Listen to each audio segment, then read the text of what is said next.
Digital Foundry is proudly sponsored by Omen's new wireless range of mice, keyboards, and headsets. Now that we've established that Nintendo Switch can in fact run Crysis, it should come as no surprise that the PlayStation 4 and Xbox One can also run Crysis.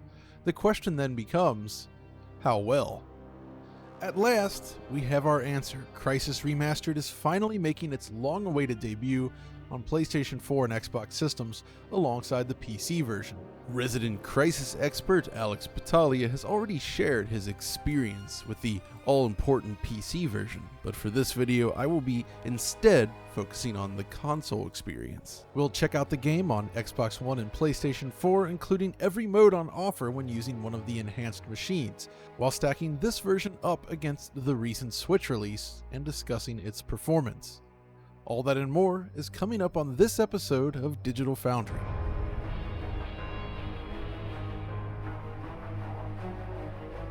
When I examined Crysis on Nintendo Switch this summer, I found it rather impressive. I took the time to compare this version of Crysis against both the PC original and the later PlayStation 3/Xbox 360 conversions. Compromises were made, no doubt, but in the end, seeing a game like this on a portable machine such as the Switch, it really impressed me. But the circumstances around the release were unusual. You wouldn't expect a game like this to appear first on Nintendo Switch, after all. But as we learned when we visited Crytek earlier this month, additional work was underway to ensure that this new version of the game would match the platforms. It also turns out that the development teams differ. The Switch version was developed by Saber Interactive in Sweden, but it turns out this brand new Xbox One and PS4 version was instead developed by another office within Saber. It is effectively a different version of Crysis Remastered. The result is a version of Crysis which looks decidedly different from all other versions of Crysis. This is not just an upgraded Switch port here. There are significant differences to discuss, and we'll get to them. But first, let's talk about the basics, because there are a lot of them. Crysis Remastered supports all variants of current generation consoles. On the enhanced machines, this means users have access to 3 distinct modes. First, there's the quality mode, which delivers a maximum resolution of native 4K on Xbox One X, with the minimum coming in at 1080p. On the PlayStation 4 Professional then, the maximum resolution is 1800p, while the minimum is 900p. The lower bounds mentioned here, however, are extremely uncommon, though when we get to the performance section, perhaps a more aggressive setup may have been preferable, at least in one case. Next up we have the performance mode. This mode uncaps the frame rate while reducing the maximum resolution to 1080p on both consoles. Lastly, we have the ray tracing mode. This enables Crytek's impressive software-based ray tracing solution applied to select objects. In this case, on both machines, maximum resolution is dropped to 1080p with 900p as the minimum. So yeah, there's a lot of options. Now, the base consoles operate much like the performance mode on the enhanced consoles, but with a frame rate cap. Both max out at 1080p, but naturally can drop below. Between all of these different consoles and modes, then, that makes for 8 bespoke modes available across the consoles, which of course is a lot of testing for us. But what can you expect from this specific version of Crysis Remastered, you ask? Well, obviously, ray tracing is a huge inclusion here, though its usage can be somewhat subtle in many levels. The alien structures midway through the game and the final carrier, however, really showcase what's possible when using ray tracing. Skin models, however, are not reflected, though this is possible on the PC, but even still, the fact that we have ray tracing at all on console is worthy of praise. Next up, HDR has been added to the mix, enabling a wider range of luminance when engaged. It works extremely well with the new bold color design of the remake. Moving on with visual features, however, screen space reflections have been added to this version and are used in conjunction with Raytraced Reflections and planar reflections. Crysis utilizes these techniques in tandem to cover reflections across a wide range of materials, from the water of the ocean to metal plating. SVOGI, or Sparse Voxel Octatree Global Illumination, is Crytek's solution to indirect lighting, which I discussed in the original Switch video and Alex discussed in his PC video. And it's worth pointing out that this has been implemented across the board, and at a higher precision than on the Switch release. Additionally, Screen Space Direction Occlusion, or SSDO, has been implemented in this version of Crysis, which allows lights to be included in the ambient occlusion pass, enabling color from local objects to be considered in the process. It simply enables more realistic contact shadows and is a feature that was not available on Switch. Beyond this, texture resolution is massively boosted, with up to 4K textures used across the game world and on objects, while shadow rendering has been enhanced to include soft shadows with variable penumbra. Both features are new to this version of Remastered. Most of these features are available across all 8 modes on console, though obviously Raytraced Reflections only activate when using the bespoke ray tracing mode, which makes visual comparisons tricky as well. Which one do you use when drawing comparisons against the Switch version?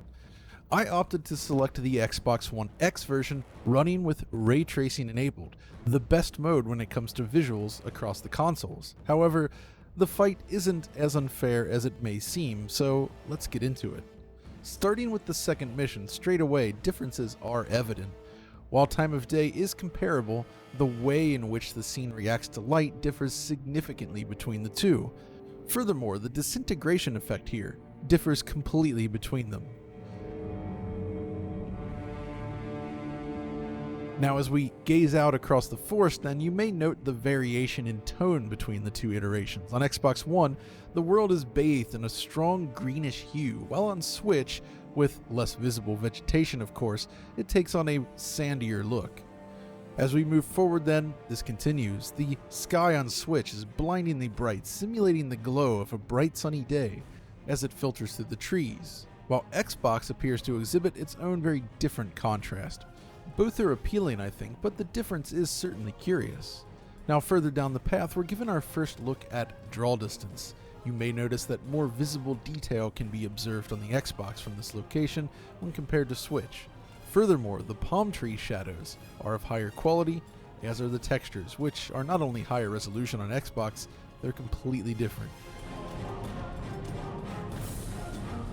Unfortunately, in some cases, this can also mean that certain assets are less appealing to the eye, such as this newly created snow texture in the newest version of the game, which I'm not a huge fan of.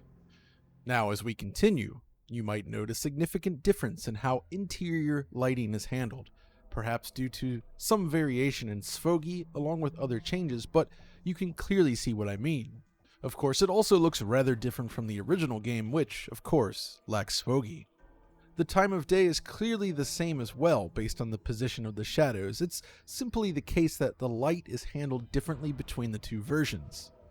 Now, moving on as we make our way to the beach, pay attention to the level of detail improvements on Xbox. This applies to both PS4 and Xbox releases, by the way. There is less visible pop-in during gameplay in this version of the game. Sand textures are also significantly higher quality in this new release, while parallax occlusion maps have been restored, though altered via new assets. Ocean rendering, then, is a more curious thing. In this case, I actually kind of prefer the look of this area on Switch, even if just by a slight margin, but it serves to demonstrate how the implementation varies so drastically between the two versions. Now, walking down the beach, however, reveals the massive improvement in distant detail on Xbox and PS4 when compared to Switch. Foliage visibly pops into existence on Switch as you progress forward, while the world itself appears more stable in this newer release. This is consistent with other nature-filled areas in the game, but I don't feel there's quite a clear winner on which version looks superior, which is perhaps disappointing. Outdoors, I've grown to prefer the lighting and general look of the Switch version over the PlayStation 4 and Xbox One version. It's more nuanced and less garish. Of course, there's a lot less detail on Switch, along with lower overall performance, not to mention resolution, but I'm starting to feel like starting from the Switch base may have been preferable in this case. That is, until we go indoors, away from any exterior lighting. In this scene, for instance, there is light leakage visible everywhere on Switch, while the shadow from the door simply doesn't display correctly. The lower precision lighting on Switch means that, rest assured, the water closet is indeed superior in this updated release of the game. The cutscene sequence that follows is also much sharper on the Xbox with higher resolution shadows and superior lighting, but if we pause right here you may notice something. The motion blur looks dramatically better on Switch, which is a problem I want to address on the side here. Per object motion blur is a huge part of the visual identity of Crysis, going all the way back to its 2007 iteration. With the Xbox One, PlayStation 4, and even the PC version of Remastered, however, the effect appears somewhat speckled and of lower quality overall compared to any other version of the game. Now, we've raised this issue with Crytek, of course, and hope that a fix will be possible, but it's not yet clear. At least there are some new visual effects not featured in the Switch version, such as Raytraced Reflections on PS4 Pro and Xbox One X. Yes, it's often subtle, but it's remarkable that it's available at all.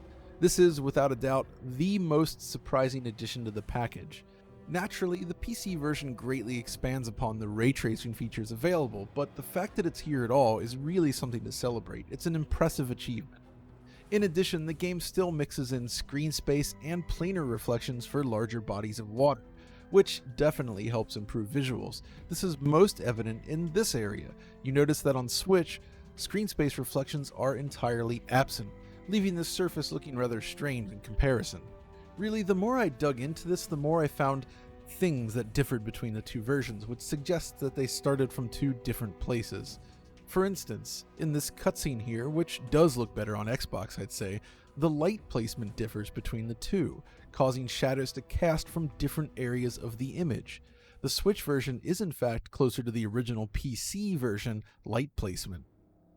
Really though, just exploring the world here, I can't help but feel somewhat mixed about the visuals on display here. Even ignoring the 2007 original, which has its own advantages, I kinda prefer certain elements on Switch, such as the grass textures, which blend more naturally within the environment. I think it looks better overall on Xbox, mind you, but these differences are curious. Which means at this point, the original PC version, the PS360 version, and the Switch version all offer their own bespoke Crysis experience, which in turn differs from the Xbox One, PlayStation 4, and the new PC version. It's a lot of different Crysis. So by now, we have a good idea of how this new release differs from the earlier Switch version of Remastered. It's clear that these two teams worked independently to build their own unique iteration of Crysis. It's clear that the two teams worked in their own unique directions in developing it. Unfortunately, not everything is perfect. During my testing, I encountered numerous issues and bugs, ranging from an occasional crash bug on the base PlayStation 4, and stutters, which occur regularly only when using the ray tracing mode, to things like this, where your character's feet cease to move while in first person. Hey, do a kickflip! I even noticed objects occasionally disappearing or flashing a random color. We've shared these findings with Crytek, of course, in hopes that they can be corrected, but it's worth noting that right now, they remain at large. I'm also not fond of some of the visual changes. The motion blur shutter speed, for instance, used for player movement and camera movement. You can fix this on PC, but not on console. Plus, the artwork changes aren't always to my taste either, and the game is still missing various features that were in the original. There are plenty of compromises, no doubt, tied to the decision to build Remastered from the Xbox 360 and PlayStation 3 versions of the game. If you want more information on this, check out Alex's video covering this topic. But we're here now to talk about perhaps the most important section when discussing the console versions, and that is performance. Crysis Remastered has a wide range of options when it comes to performance, but most of them have caveats, so to speak, so we'll need to go through each one of them one by one. First, there's PlayStation 4. When playing on a PlayStation 4 Professional, you have access to the aforementioned quality, performance, and ray tracing modes. As you'd expect, the performance mode uncaps the frame rate while limiting the resolution to 1080p. It simply runs as fast as it can on hardware, and if I'm honest, it's not bad. I don't like uncapped frame rates, mind you, but this does manage to stay between 40 and 60 frames per second most of the time. Most is, of course, the key word here, as busier areas, of which there are plenty in Crysis, can indeed drop below this threshold. The reason this mode is interesting to me, however, ties more into the upcoming release of the PlayStation 5, where hopefully the new console will be able to run this at a locked 60 FPS with ease, even without native PS5 support. Switching to quality mode, however, we encounter our first real issue, the, shall we say, 31 frames per second bug I reported in the Switch version is in effect here. Yes, the frame rate is effectively 31 FPS as opposed to 30.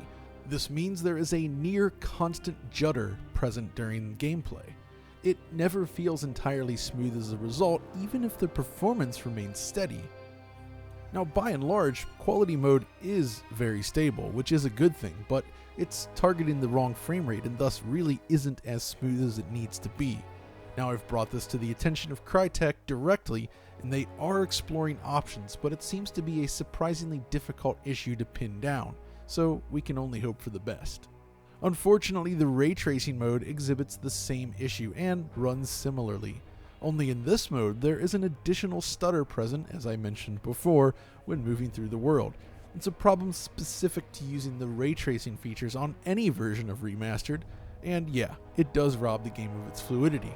So between the three modes, it's clear that Crysis Remastered on the Pro has no true optimal setting. Every mode has compromises, though for my money, I think perhaps the quality mode is the best option currently, even with the judder. The same is true of the base PlayStation 4, which operates much like quality mode on Pro but at a lower resolution. It has that same 31 FPS judder issue, robbing the game of its fluidity. Which is why the Xbox version was so interesting at first. You see, unlike the other consoles, the Xbox version does not exhibit this issue, and this comes down to its reliance on adaptive VSync instead. That's good news, right? But unfortunately, there are issues here as well. When Crysis Remastered first launched on Xbox, it looked a lot like this. This is quality mode, the default setting, and it was immediately clear that performance just wasn't where it needed to be. Near constant screen tearing assaulted the eyes alongside minor dips below the target frame rate. I mentioned this issue to Crytek, who then asked Saber to fix the issue in a patch that, I was told, would arrive a few days later. Now, performance mode was much the same in this initial build. Constant screen tearing was mixed with unstable frame rates, leading to an unpleasant experience all around. It's not good. Thankfully, the ray tracing mode fared a lot better. It still has that RT-related hitching, but managed to hold 30 frames per second relatively consistently in most areas. Of course, the 1-2 punch of the ray trace hitching, checkpoint stutter, and actual dips in performance could be rough, and later areas such as the core also struggled to hit 30, but overall, it wasn't bad. And as an aside, yeah, the base Xbox One version was extremely poor. It was atrocious. But then, miraculously, the patch arrived just before we were set to publish the video, and thus I scrapped it, and work began anew. Once the update was complete, I pushed the A button to start Crysis Remastered, hoping for the best. I was initially concerned by the continued manifestation of screen tearing during the introductory logos, not a good sign, but I marched forward, selecting the second mission, which had become my go-to benchmark level, and waited for the game to complete its fairly lengthy loading sequence. And then it happened. Within seconds, it became clear that my original concerns may not have been fully understood. It wasn't just that screen tearing was an issue. It was the overly aggressive resolution pushing the game outside of its budget frame time target, perhaps. The adaptive vertical sync has been adjusted to behave differently as a result, reducing tearing in the process, but the root of the performance issues haven't been addressed. It's very likely that by simply reducing the resolution target slightly, there might be enough performance headroom to reach that stable 30 FPS. Or at the very least, duplicating those PS4 Pro settings would also achieve this, I'd imagine, but instead we're left with serious lurches in performance. Quality mode is very unstable, unusable perhaps. It's even worse than it was at launch. I do think this is still fixable, of course, but at the moment, it's not great. Now, performance mode is slightly improved, but I'm not sure it's a great way to play the game either. Screen tearing has indeed been reduced, but the performance is still very unstable and it doesn't feel great. This is a mode I'd say is reserved for Xbox Series X. The ray tracing mode, though, remains relatively similar, but the change in vertical sync behavior results in larger drops in performance, so it actually winds up feeling less stable overall. This is still the preferred way to play the game on Xbox, mind you, but it's not where it should be. Same is true of the base Xbox One, unfortunately. So performance is in an interesting place then. The PS4 version isn't bad, aside from the 31 FPS issue, but Xbox is in a bad place right now. I do think it's fixable, as I mentioned earlier, both in a patch and by using next generation hardware, but in the here and now, it's disappointing. If you want to play the game on Xbox, the ray tracing mode is in fact the only mode I'd consider truly playable. I'll also be curious to see if things like the checkpoint stuttering, which I mentioned earlier, manages to improve, as well as things like pop-in. At certain points, for instance, assets will load in slowly, appearing rather blurry until they're ready. This can occur on all platforms. So that's basically the gist of Crysis Remastered on consoles. There's a lot of impressive elements in this version of the game. Software-based ray tracing is amazing, and Svogi is an excellent addition, but the performance problems really drag down the experience. That said, if you're interested in playing Crysis on consoles, and are also interested in PlayStation 5 or Xbox Series X, you might just want to wait a little bit longer, just saying. But that's all for now. Hopefully the next time we discuss this conversion, these problems will be ironed out. But in the meantime, if you enjoyed this video, as always, be sure to like and subscribe, ring the notification bell, and follow us over on Twitter. And until next time, this is John signing off. Featuring its new Warp wireless technology, Omen's PC peripherals allow for lag-free gaming. From the 360-degree audio of its Omen frequency headphones, the 180-hour battery life of the Vector mouse, and the 2.4 GHz connection of its Spacer keyboard, Omen has you covered for the ultimate wireless experience.